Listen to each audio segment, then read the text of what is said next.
Hugh and Nigel Lowley were avid stargazers as kids, and both had a strict sense of justice. In their adult lives, they became a lawyer and a constable, and protected those around them in their community. One day while stargazing, they saw an interesting purple energy beam soaring across the sky, which left them in awe and excitement. They watched as this energy beam changed directions and barreled towards them. Panic filled them as this energy source slammed into the ground about a kilometer nearby. They couldn't believe their eyes, and they rushed to see what this meteorite was. They found a crater, and in the middle, a glowing purple crystal. As they approached, it emitted a massive energy field, and Hugh was knocked unconscious. When he awoke, the crystal and his brother were nowhere to be seen. He also had a strange new power, the ability to create hard-light constructs of glowing gold. Anything that he could imagine, he could create as a floating object that had the resilience of about ballistics glass. With this power, Hugh continued to go about protecting those around the world and took on the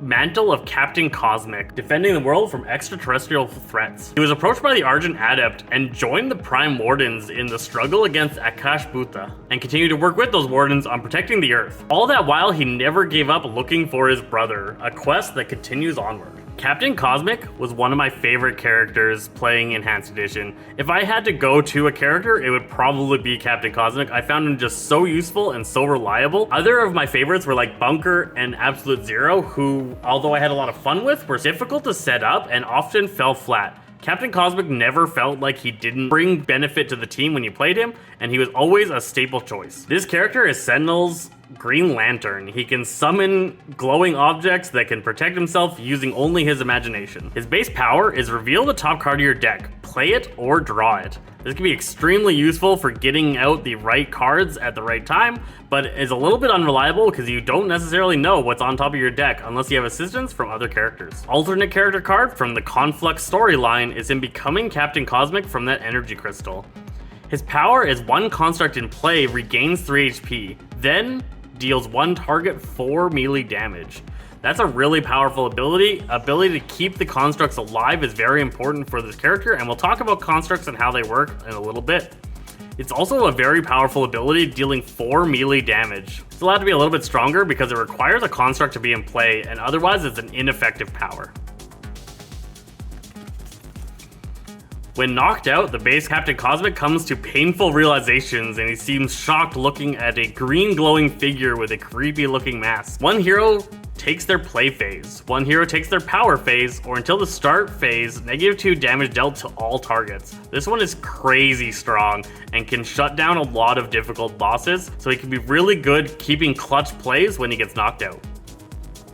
On the alternate character card, flipping over, it goes to his interactions with Galactra, one of his nemesis, in the Conflux storyline. Starstruck Rube. One hero takes their draw phase, reveal the top card of one deck, replace it or discard it, select one target until your start phase, -1 damage dealt by that target. That can be really good to shut down some targets. Again, some really good knockout powers, better than the average character.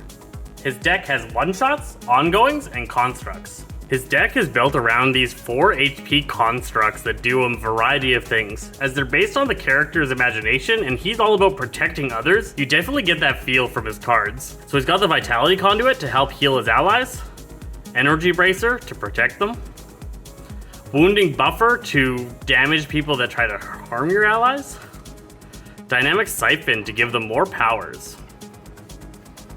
Augmented Ally to give them a secondary power phase effect. But when he needs to get down and dirty, he knows to get out his Autonomous Blade and Cosmic Weapon to assist in the damage side of things. Finally is his Cosmic Crest, his ultimate form, able to shine himself up and get his knightly look going on as Captain Cosmic.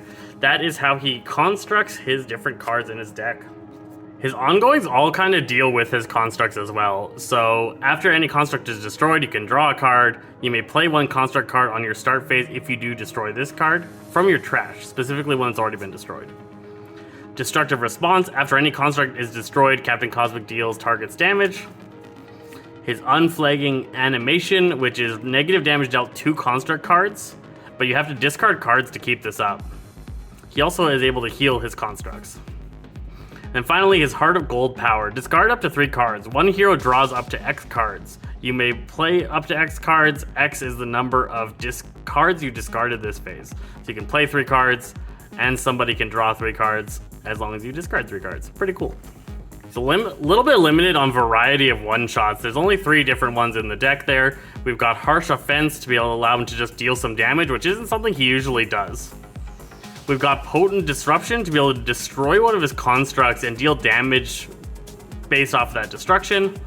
And his Construct Cataclysm is destroying a bunch of constructs for some intense damage. All these one-shots is just about him dealing the damage himself rather than relying on those constructs. Overall, Captain Cosmic is a solid support unit with some excellent ability to help out their allies, as well as some ability to deal some burst damage if the time comes to it.